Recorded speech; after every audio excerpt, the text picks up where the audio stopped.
বলে শোনাবো কবিতার নাম হাট। লেখক রবীন্দ্রনাথ ঠাকুর। কোমর পাড়ার গরুর গাড়ি বোঝাই করা বলছে হাড়ি, গাড়ি চালায় বংশীবদন, সঙ্গে যে যাই ভাঙলে বদন।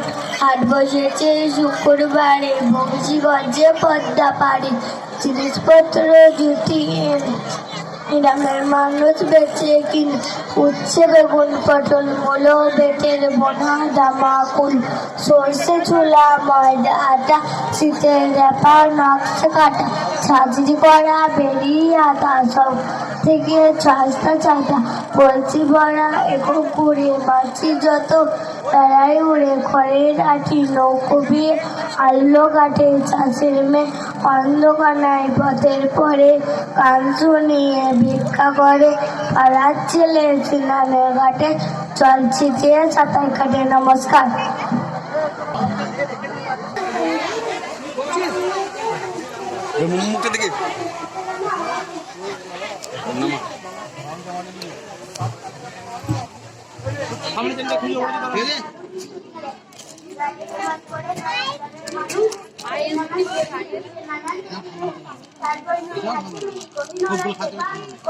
সব খাটিয়ে